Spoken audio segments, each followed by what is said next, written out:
Last episode we got attacked in the nether by a face-hugging mosquito, took unintended flying lessons, and constructed a compact mob farm to gain experience for enchanting our gear. And I said that between episodes I'd do all the enchanting as it's boring, you've seen it before, and we'd be all shiny at the start of this episode. But as you can see, that didn't happen. In fact, I'm still in iron. Now, I did do some enchanting, but I used up what little diamonds I had and most of the XP we'd collected, just making these 4 tools here. So I came up with a better plan that's going to mean we can get XP quicker. So we were going to make super glue, steal a blaze spawner, mine diamonds, trade for mending, and then gear up. Sounds simple, right? Well, it's not. We're struggling at the first hurdle because for super glue, we need slime, and we just don't have any of that. However, we can craft some with some wheat dough and some lime dye. Easy enough. If we weren't on a large biomes world and I had actually found cactus or sea pickles, but I haven't, which means we have no access to lime dye yet, which means we still don't have access to slime. And that means there's only one thing for it.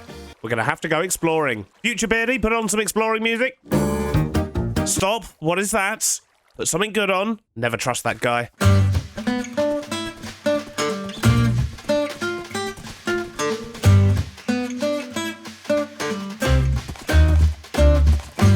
Looks like we don't have to go find a desert yet after all. So I think if we chuck sea pickles in here, we should actually get 2 dye for each one, maybe more.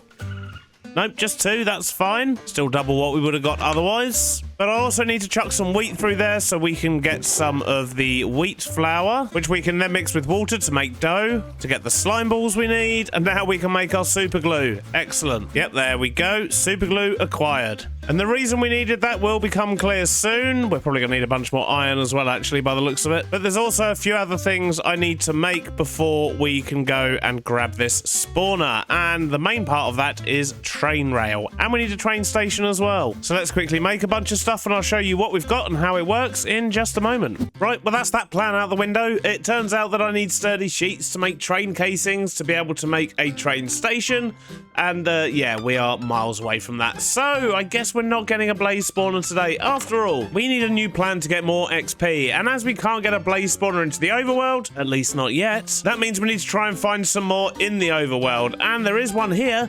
But that is absolutely miles away. That's the one we saw sticking out of the mountain on our way to, I think this village was the one where we ended up getting the sea pickles from. But yeah, that's a very long distance. I don't really fancy that. But I do really need spawners. So I think what I might do is, I know for a fact there's some caves down there. We ran away from one in the first episode. So I'm going to do some more exploring and see if we can find any more spawners near here. Just in the hope that we can get another one and double the speed of this thing. Because it does work. It's just quite slow for XP generation at the moment.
Two things. One, we're all shiny. Look at this. It has taken a while, but we've finally got some decent armor. We could still do with a few more enchants on a couple of bits and bobs here, but it's definitely looking a lot better, and I'm feeling a lot safer. I'm definitely being a lot more reckless on this series after a year in hardcore, I'll tell you that much. And the second thing is, it's actually been about 2 days since that last clip, and in that time my last video went out, and I've learnt something. And what I've learnt may not be a surprise to you, but it certainly was to me. So, if we put down our cart assembler like this, which is what we used last time to actually move the spawners around, and I'm just going to put a cart there and we'll stick a block on top as well. I need something to power this.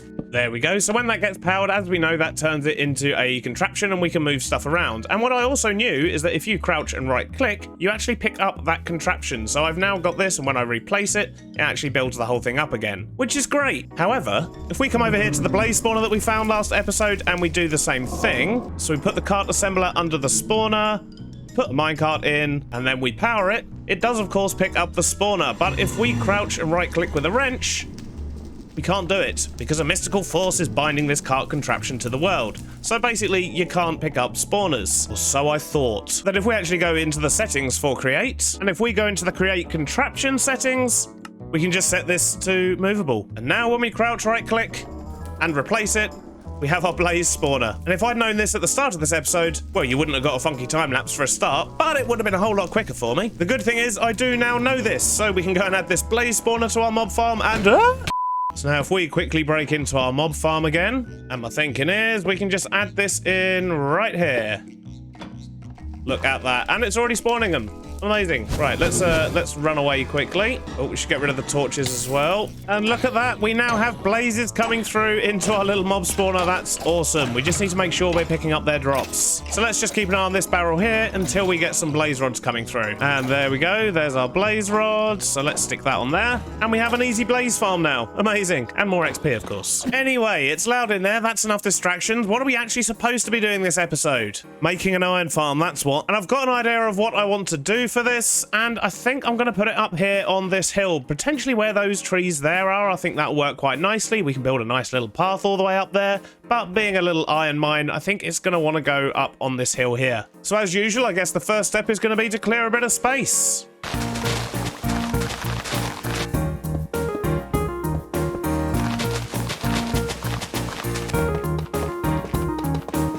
A short while later, I've got a janky little path here, which we will of course make nice further on. But if we come up the top here, we have a lovely platform where we can build our iron farm. I've even put down the tough platform to begin with. But before we put the building down, I should probably work out how the farm's going to work first. And for that, I'm going to need to make myself a bunch of things, most of which we've seen before and a couple we haven't. So we need a couple of millstones, a bunch of chutes, an encased fan, 4 mechanical drills, a bunch of belts and shafts and gearboxes and all these sorts of things. Probably a bunch of water wheels so we can make some power. In fact, on this occasion, let's make them large water wheels. We'll need a few storage drawers. We also need a bunch more andesite casings, so let's get all this stuff going. We'll need a bunch of andesite funnels as well. Well, I think I've got everything I need. Let's just see how we get on, shall we? So I think the plan is going to be to have sort of a big processing building here, and we'll bring in the cobble from over here somewhere. I mean, whether that's going to be like a small other building or potentially even a mine that goes into the mountain, I don't really know yet. So we're going to kind of build this machine backwards, I guess. So this farm's actually going to give us flint and iron nuggets, so we'll just have a couple of drawers there for the basic collection, I guess, and a funnel to put stuff into that drawer. And then what we're going to want is a fan system set up. We need a washer set up along here, basically. I suppose if we just use blocks instead of conveyor belts, it's still going to work, but it's going to get pushed this way slowly by the power of the fan, and I think that might be a better way to do it. So we'll just put that fan there, and we are going to need to put water in front of that.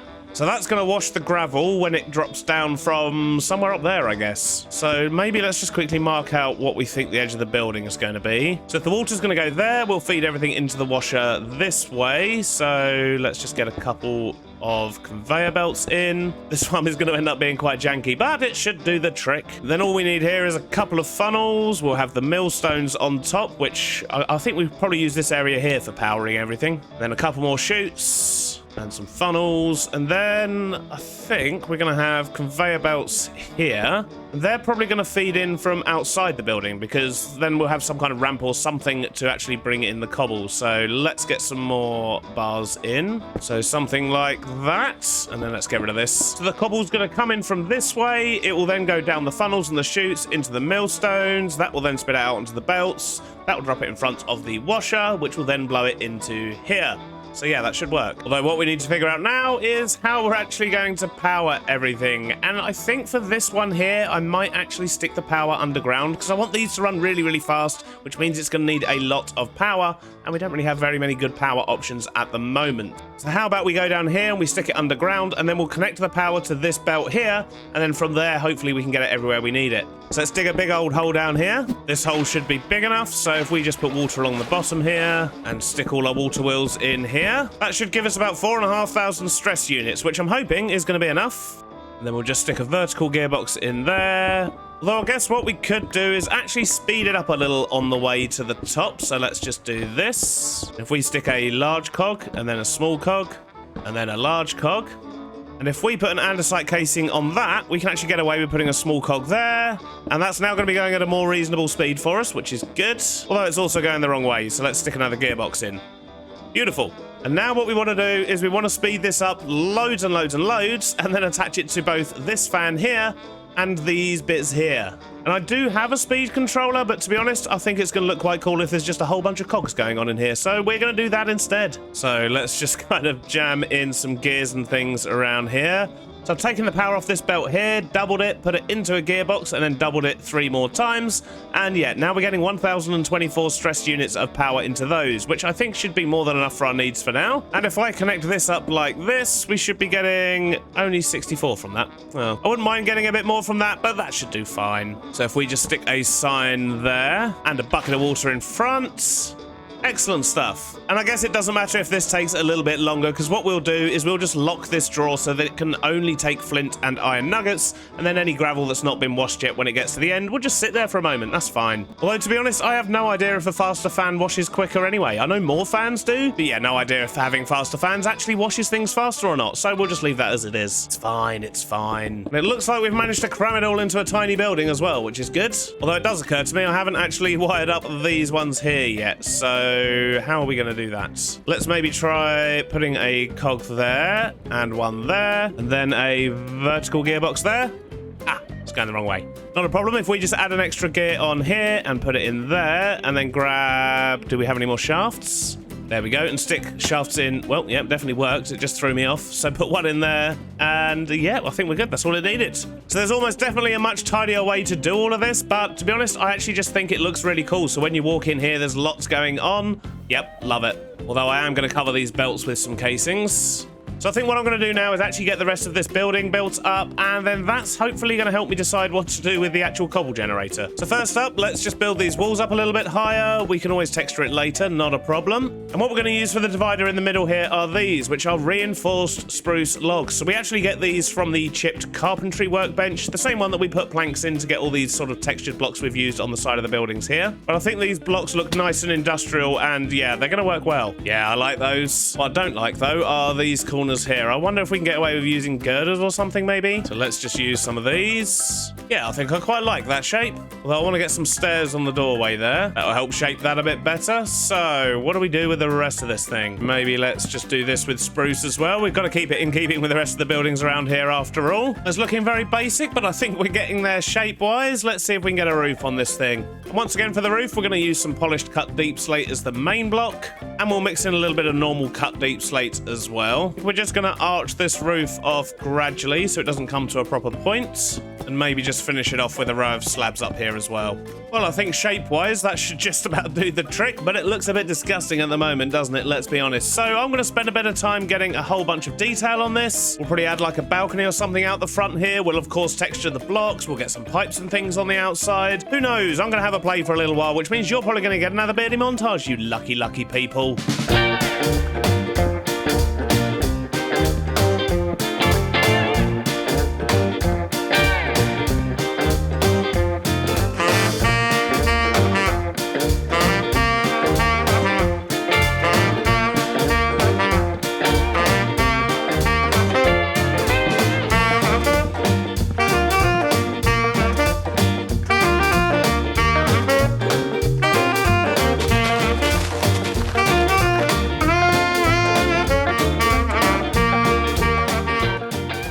making some really good progress over here. I'm pleased with how it's looking now, and if we actually go into free cam and have a look, it's looking a lot more stylized, which is nice. And I've also made use of these, which is part of another mod called McCaw's Bridges. So McCaw actually does a lot of sort of detailed different blocks and things like that, and I do have McCaw's trapdoors, doors, and bridges on this one, which gives us some awesome stairs like this, as well as these little things to actually hold them up, as well as the iron one I've put over here on the side of the cobble belts. I've also stuck some chutes into the side of each other as well to give us a nice angled look there, which I think works really well, as well as this awesome looking tank. And this is where the framed blocks really come in handy. And if we go inside, you can see we've also got a bridge over the belt here. I need to actually unblock the chutes down there so that this will work, but this is all looking good as well, and we can sort of get around. We can get to the iron bridge over that way, we can come out to the balcony. And lastly, I've also sorted out the front here just to give a bit more storage space for things. So everything that's going into the drawers there is now getting pulled out, and then we're just pulling out the iron ingots and storing them on this side, and we're storing the flint on this side. So if we just quickly get all the stuff out of this chute that shouldn't be in there, and chuck a bunch of cobble over onto these, we should see the whole thing working. So yep, we've got the gravel coming out. This is awesome. That is nice and quick. We like.